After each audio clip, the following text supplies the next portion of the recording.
and yeah, we just about hold on to P5.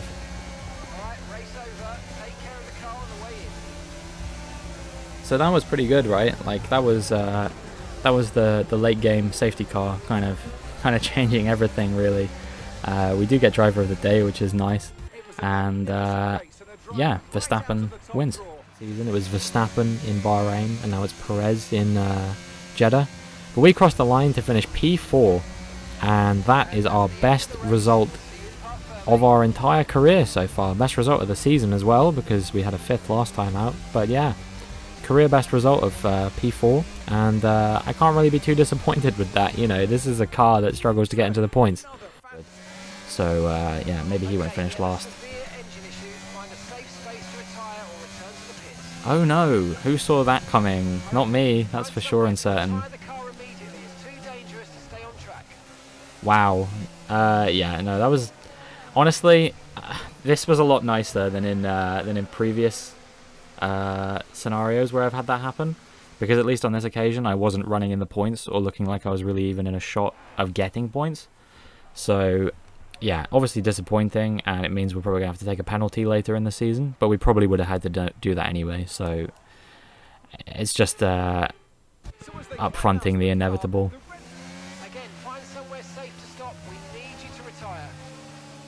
So what's particularly unfortunate about this is that we're kind of acting like a mobile chicane right now. You see someone shunts me right up the backside there. I think it might have been one of the Hasses or George Russell, I'm not sure. But Russell is out, Schumacher is out, Vettel is out. So yeah, a big pile up as a result of the game wresting control from me to retire me from the race. And I mean, at this point I was just scrabbling to remember everything that had just happened, because it was a lot in a very short space of time. 3 DNFs. Surprisingly, that wasn't the craziest thing that happened as a result of that pile-up. Now, you'll have to bear with me, because obviously I retired from this race, so I don't know what happened in this race. But when I saw the podium, I had to ask myself, what the hell happened in this race? You are seeing that correctly. That is Pierre Gasly P1, Yuki Tsunoda P3, and I will wait for you to see who is P2. You might have caught a flash of his arm there briefly, but yeah, I have no clue what happened in this race. But yeah, it means Pierre Gasly picks up his 2nd victory in Formula 1, and Lance Stroll gets his best ever finish in Formula 1 with a P2 finish. So yeah, I don't know what happened to the rest of the people who were ahead of me, but whether there was some kind of glitch or whether there was some kind of issue in the race that was unseen, but congratulations begrudgingly to Pierre Gasly, who is in the 2nd worst car on the grid supposedly, and his teammate, who is also in the 2nd worst car on the grid, for finishing 1st and 3rd, and as a result they will now overtake us in the championship. And here comes Fernando Alonso to make my day even worse. This rivalry between us reaching a boiling point. I feel like we're, you know, not necessarily racing, but I feel like there's always some sort of dynamic between me and him. Lewis Hamilton seemed to go for a move on Alonso there as well. So this is going to be 3 wide as we go across the start-finish line and into the first corner. None of us yielding. Ricciardo wants a piece of the action as well. I'm going up the inside, and can I make it stick? I just about can. I stay ahead of Alonso, but Hamilton has got ahead of Alonso, but Hamilton is still pretty close to me. So let's see. He might try and go for something risky here into one of these corners, and indeed he does. Through the sweeping left-right sequence, he does just about get ahead of me. It looks like he's not quite going to be close enough to size up a move on us. He looks like he's thinking about it there, but we just about managed to hold him off for now. I don't burn the battery to the line. That was a bit stupid of me, really, but Norris wins the race. And we come home, and it's a P2 podium finish.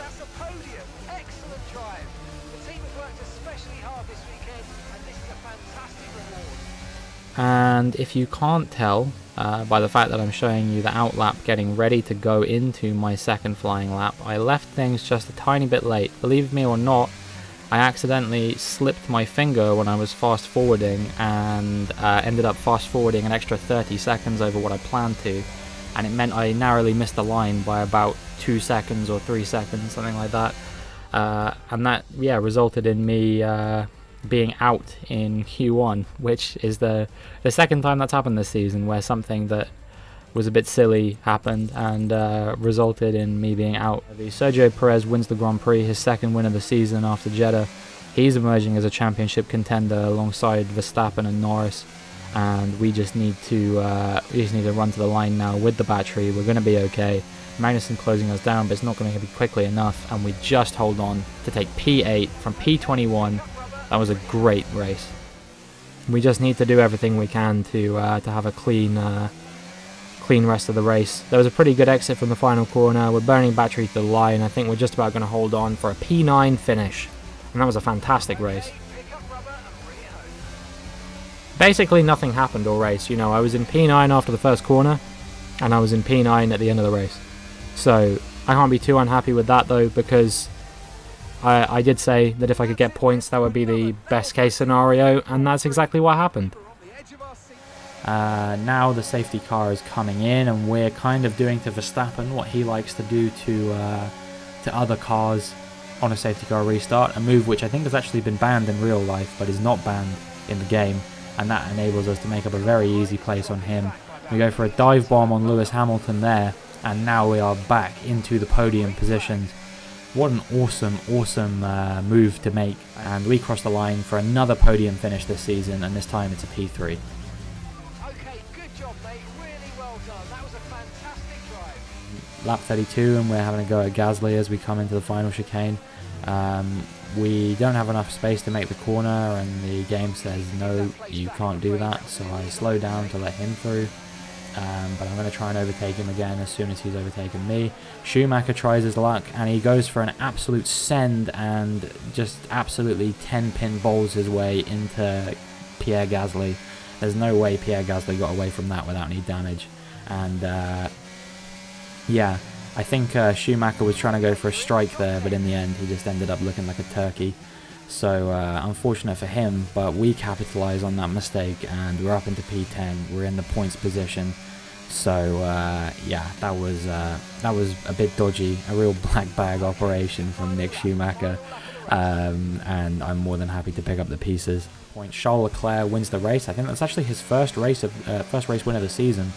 Believe it or not, the world champion took 9 races this season to try and finally win one, and yeah, he finally doesn't come off second best. We'll find out who else finished on the podium at the end of the race. Mick Schumacher's looking to have a go, but he's not quite close enough. Now we're just going to burn battery to the line. He's going to be 2 tenths behind me. He's closing and closing and closing, but he just doesn't have enough time to kind of make the move.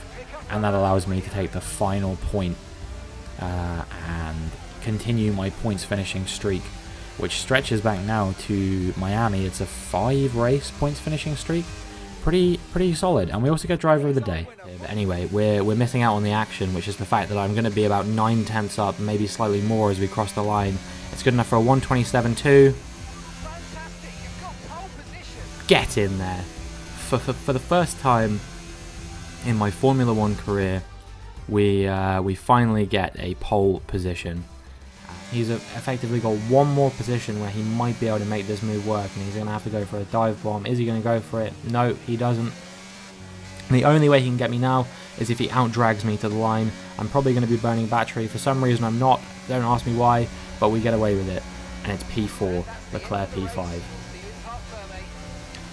Whoa, that was a scary one. Unfortunate, given that we started in P1 to only come away with a P4 in that race. But man, I mean, they made me work even for that. Magnussen didn't really close us down. Leclerc wins the sprint. He gets 8 points added to his championship run, and that was pretty much all she wrote for the sprint. And yeah, we end up picking up 1 point, which is pretty nice. I wasn't expecting it, but I'll happily take it. We make up 8 positions. Is it good enough for driver of the day? We'll have to wait and see, but I'm optimistic because, you know, 8 overtakes in 12 laps is not bad, and we do in fact get driver of the day. I know some of those overtakes were a bit fluky, but you take everything you can get in this sport, even if it doesn't necessarily feel fair. But unfortunately, it's going to have to be Enzo Fittipaldi to score points for us in this race because we are out of it. There's nothing we could do. The car just failed. Some component in the engine, no doubt. I don't know exactly what. And that spells the end of our Grand Prix, unfortunately. We're trying to re-sign Enzo Fittipaldi for the rest of the season. We're going to give him the low-risk offer to have the highest chance of him re-signing for us. And yeah, he didn't want to join. So that's the end of that with Enzo Fittipaldi, I guess. And now we're going to have to look for some other teammates. We could try again and offer him something more, but I don't really think he deserves it. I briefly here considered getting Christian Lundgaard back on the team. You can see. Maybe he wants to come back after spending some time away. But his racecraft is so much lower than Fittipaldi's that I was a bit apprehensive. And then I had a look at Piastri, and Piastri is already better than Fittipaldi. And when all my personnel booster applied to Piastri, he could be even better. So we're going to offer him the low-risk offer as well, because I think Piastri, you know, I didn't want to sign him straight out of the gate because I didn't think our car was worth it. But now, you know, we're making improvements, we're competing with the cars around us. I think now is the time to have a driver like Piastri on our team, and he has signed for us, so that's good. You know, his tyres definitely feel better than mine at this point. He's closing up significantly. I think he's going to attack us on this next corner. We'll see if he can get ahead. This is kind of reminiscent of a move that Arthur Leclerc went for in Budapest in 2022. I forget who he was overtaking. It might have been Maloney. I'm not 100% sure. But that did not end well for him. Actually, I think it was Crawford. But anyway, it's not important. He ended up hitting him. Me and Albon kept it clean. And that's the difference between F1 and F3. And it means we finish P7. Well, you don't need DRS to defend. So... yeah, we'll just see what we can do to hold on to this position. Find somewhere to retire as soon as possible. Can't risk you carrying on with this race, I'm afraid. Okay, this is serious. We need you to retire as soon as possible. Unfortunately, when it's not meant to be, it's not meant to be. I think he actually might have made contact with the back of me there, or something happened, because I heard a sort of crunching noise that seemed like it came from behind me. But maybe I'm being paranoid. But yeah, unfortunately, for all that happened in that race, we had the strong qualifying, we had a terrible start, and then we massively made our way back into the race, only for it to end a few laps before the end. It's not the fairy tale we were looking for today, unfortunately, but you know, maybe our time will come again, I'm sure. And yeah, that's going to be the end of that. Everyone's caught up now as we approach lap 32, and the safety car is going to come in. I think if we want to get into the lead of this race, we're going to have to do our signature go side by side during the safety car on Norris, and potentially we could make up a position on him. We can't get ahead of him because we will be penalised for that. We've got a lot of heat in our tyres, probably enough to fight with, I would say. The rears are a little bit cold, so we don't want to go into a spin as we go through the first corner. But other than that, we shall wait and see what happens. The safety car is about to come in, and they're about to say get up to racing speed. Here we go. Oh, Norris got the jump on me there. He definitely went before I did. I was trying to hold him off. I think we actually made a bit of contact, but I think it's okay. We're going to go for a dive bomb around the outside, but he's going to have the inside line, and we'll see what happens. I'm into the lead of the Grand Prix with 4 laps to go. This is the best opportunity I've had so far to win a race, even more than when I started on pole or when I led the race in Miami. There's 4 laps that I have to defend this for all I'm worth, and I've been defending from Ricardo.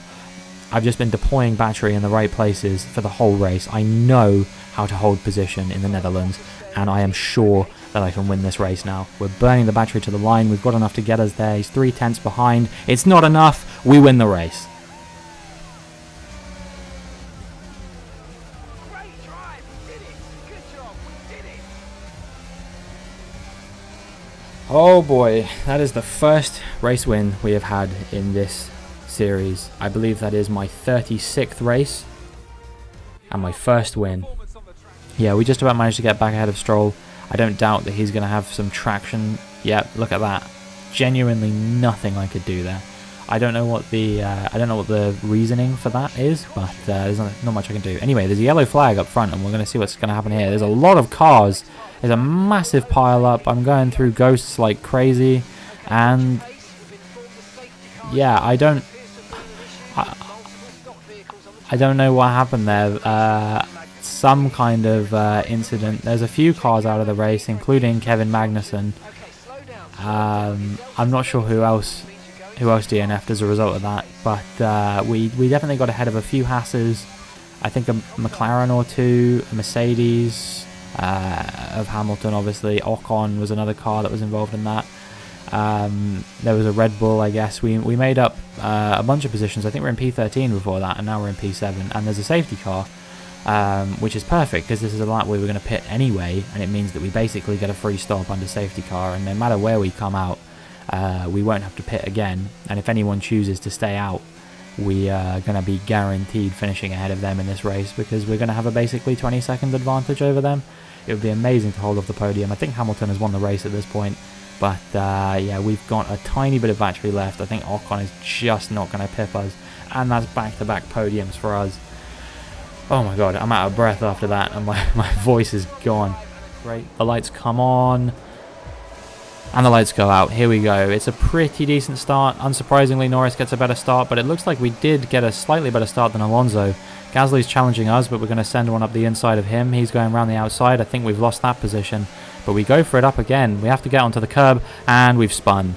That's not good at all. Yeah, unfortunately, I just rode the curb a bit too much there and got into a spin, and that has dropped me down to the bottom of the pack. And yeah, I think as a result, this is the first race that we've had this season where we've finished and not scored any points. The only other races where we haven't scored points have been ones where the car's broken down. Obviously, we were classified in Belgium, but we did technically still have a DNF. Magnussen gets driver of the day. Not sure how that computes, given that he finished like 14th. But, you know, fair play to him, I guess. There's the news that Sebastian Vettel is going to be retiring. I don't know if I was talking about this in the last video or not. I forget if this came up. But, yeah. Either way, I think he's had enough with all the issues that he's been having recently, and he's decided to call it a day. Oh, if you see his rear left, it just got a spontaneous puncture from nothing. That's so rare. That rarely ever happens. And then does Russell hit him, or what happens here? So he tries to go around the outside. Alonso cuts the chicane and breaks his front wing, but that wouldn't be enough for Russell to retire from the race, so we'll see what happens. Oh! Oh, I see, okay. So Russell was trying to go into the pits, but Yuki Tsunoda was cutting between Alonso and Russell because Alonso was also trying to go to the pits, and Yuki Tsunoda tagged Russell with his rear left to George Russell's front right and just broke the entire car. Wow, I wonder if he'll get penalised for that. We're burning as much battery as we can, but it's draining, and he is gaining on us at this point. He's moved within 4 tenths now. We're going to come around 130R, where we've been owning him all day.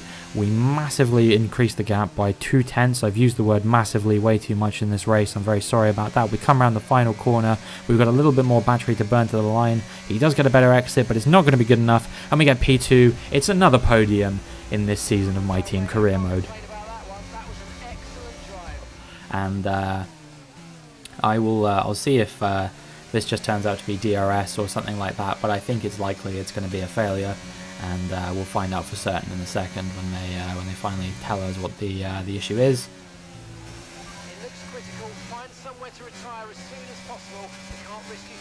Oh man, that is so frustrating. That's the second time this season where we've been on course for a top 5 finish. And the car's just bottled it towards the end of the race. We would have probably finished ahead of both Alpines and everything, so that's immensely frustrating for us, as we, like I said, we're on for a really good result, and now we're getting no points, and the Alpines are probably getting 18 points, 20 points, I'm not sure. I'm not 100% sure what they're getting, but we'll have to wait and see where they finished. Either way, I am rightfully incensed by the fact that that's happened, because that might have just I think if Alpine get P5 in the constructors now, they will look back on that moment and go, that was the moment they won it. When my car broke down in Austin, that was the moment Alpine took P5 in the constructors. Russell is closing us down. I don't think it's quite going to be good enough. Magnussen did manage to hold off Carlos Sainz for P7 in the end. And we come home and we've made it from P18 all the way up to P5. So that was a very respectable race. It looks critical. Find somewhere to retire as soon as possible. You can't risk you carrying on Well, with this race, I'm afraid. Again, find somewhere safe to stop. We need and yeah, that was the end of the Portuguese Grand Prix. I did 6 racing laps before my car broke down, but that's nothing compared to the, one I did in China before my car broke down? Or was it 3? I can't remember.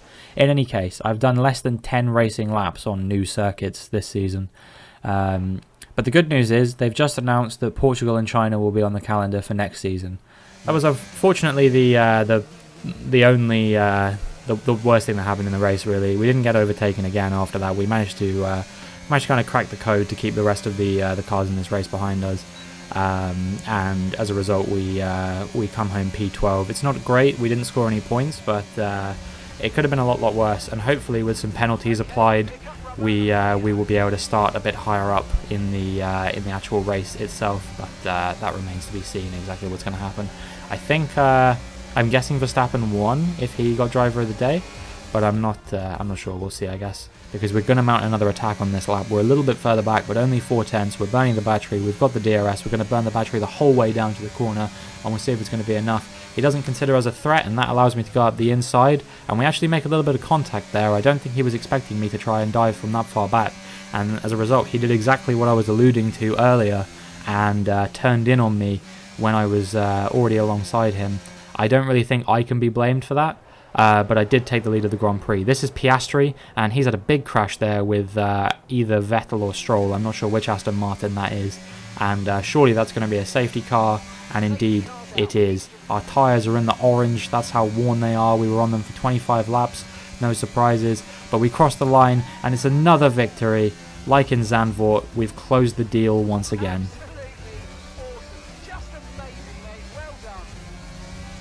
You come around the final few corners. I think we've had 2 warnings, so let's not get a penalty, otherwise that would really screw us.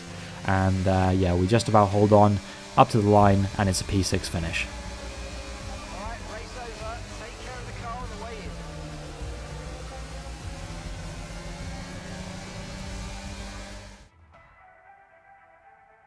Alright everyone, I hope you enjoyed that recap, and now welcome to the end of Season 2. We are going to be closing out a few things, tying off some loose ends, signing a new driver, or renewing our current driver, and then we will move on to Season 3, and I will give you a little teaser of what's to come in Season 3, but we won't worry about that one just yet. We'll look at what we're doing. We've got a lot of end of season events to close things out.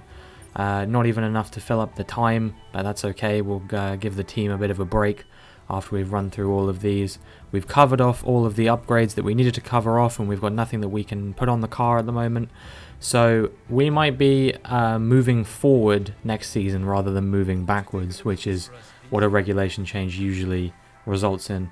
We have the option to maybe improve our aero facilities to improve the morale of the team for a little bit of cash, and of course I'm going to go for that because I think we've currently got an aero upgrade in progress, and we want to do what we can to make sure that that can be covered off by the end of the season. We're actually going to push for one more upgrade on the car. It's going to be a chassis upgrade, brake power in particular, and that will help us going into the next season to get the car slowed down quicker, and of course be a bit faster overall over the course of the lap.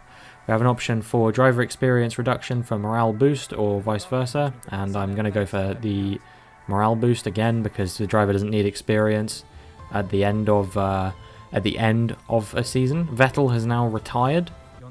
We've of course already observed his last race in Abu Dhabi, and yeah, he is now out of the sport. So there is a spot opening up at Aston Martin. You'll have to wait a little bit longer to find out who goes there. We're approaching Piastri, but he's declined our approach. He doesn't want to race for us anymore because we are the 11th best team on the grid.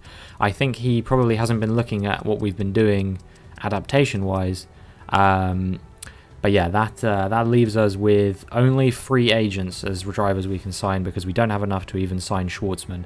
So it's going to be Lundgaard or it's going to be Fittipaldi if we want to try and re-sign one of them. I did have a look at Lundgaard, but again, his stats were turning me off. Fittipaldi's weren't as bad as Lundgaard's. So yeah, I had a look between the two of them, and in the end, I think I came to the conclusion that was I want Fittipaldi back on my team, and we've approached him and he's accepted our approach. So welcome back to the team, Enzo. He who rejected us just 11 races ago has realized what a grave mistake he has made, and he is once again my teammate for season 3, at least for the first half, maybe before he jumps ship again, but we'll have to wait and see what he decides to do. Here are the season results. You see we had a grand total of 5 DNFs, 6 if you include Belgium, and we end the season comfortably the worst car on the grid, but all could change as we go into the following season with the regulation change taking effect. We have to make sure that we've got enough resource points to cover off this aero upgrade, of course, otherwise we're not going to be able to keep it for the next season. But it's okay, we're going to get more resource points before the end of the season, so we should be able to cover it off without any issues as we move forward. We've now got all the resource points we're going to get, and actually I made a bit of a miscalculation and it's not quite going to be enough to cover this off, so we are going to lose this upgrade, but it's okay. It's not the end of the world. I think we'll still be making much more bigger gains than the majority of teams who will be hit quite hard, I imagine, because they were developing the whole way through, whereas I was trying to take things a bit more safely. We're going to upgrade part of our personnel, our simulator, just to improve Fittipaldi's awareness, because that's one stat that he was lacking in compared to other drivers. So if we can boost that a little bit, then we could be looking at him being really good. We move up to team driver acclaim level 16, and we're almost at team acclaim level 21. We're not too far away from being able to sign a new sponsor. 8.5 mil for reaching the sponsor target, and another 7 mil for finishing P6 in the championship. So yeah, that was a pretty solid income we've got there. That will allow us to upgrade a number of facilities going forward. We finished 5th in the championship with 2 wins and a pole position, 182 points overall with 8 to Fittipaldi's name. I'm hoping next season, if our car is a little bit better, there will be more than 8 to Fittipaldi's name, but that will remain to be seen as we move forward. First order of business before we move into season 3, the calendar. We were missing Imola and we were missing France from this year's pool of tracks, and we're going to be taking out 2 tracks again to add in Imola and France once again. So we've taken out Hungary. That will be the first one that is missing this season, and the other one that is missing is going to be Abu Dhabi, believe it or not. Yes, I've decided we're going to have a season finale in Brazil instead. It allows Portugal and China to stay on the circuit at least until I can finish a race there. I've finished races at Hungary and Abu Dhabi at least once, Abu Dhabi twice in this scenario, and yeah, France obviously didn't go so well in my first season, so I'm hoping maybe it'll go a little bit better in season 3. And yeah, we'll also be bringing back Imola, which of course wasn't fantastic. Next, we have to choose a primary sponsor to sign. We quite comfortably scored more than 25 Constructors Championship points, and we did finish 6th or better in the Constructors Championship, so I might aim a little bit higher for this season, as I project this whole time that we are going to be an improved car. You might think of it as a bit of a gamble, but I personally don't view it that way. I think all of these objectives are probably a bit too low for us. There's one here to finish 3rd or better in the Constructors. I think that might be too difficult with Fittipaldi on our team, not being particularly high level. Earning 300 Constructors Championship points I did consider, but I'm not sure if we're quite going to be at that level. I guess it remains to be seen. So in the end, I went for the 100 Constructors Championship points. I think that's a reasonable target. We achieved it this season, and we should be able to achieve it again in a season where our car is faster. We're also going to be changing power unit. We've been with Renault for 2 seasons. It's not gone particularly well for us. It's not been very reliable in my experience. So we've pivoted to Mercedes. It's going to mean that it's going to cost us a bit more money, but yeah, they are the best engine supplier. Here's the new car. We've ditched the red and it's just green and silver now. So yeah, I'm really a big fan of this livery, and hopefully it will bring us luck. If you may have caught it there, but we're going to show you again. Jaguar Racing is the 3rd fastest car in Formula 1 in 2024.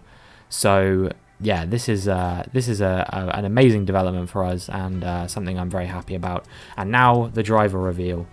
Magnussen has replaced Vettel at Aston Martin. His spot at Haas has been taken by Zhou Guanyu, and Zhou Guanyu's spot at Alfa Romeo has been filled by Christian Lundgaard, who makes his return after a season and a half sabbatical. He is back in Formula 1 once again. Piastri moves to the sidelines for now, but I'm sure that won't be the last we see of him in Formula 1. One team will definitely take him up at some point. That is going to be it for this video. If you enjoyed, make sure you like and subscribe, and hopefully I will see you in Season 3.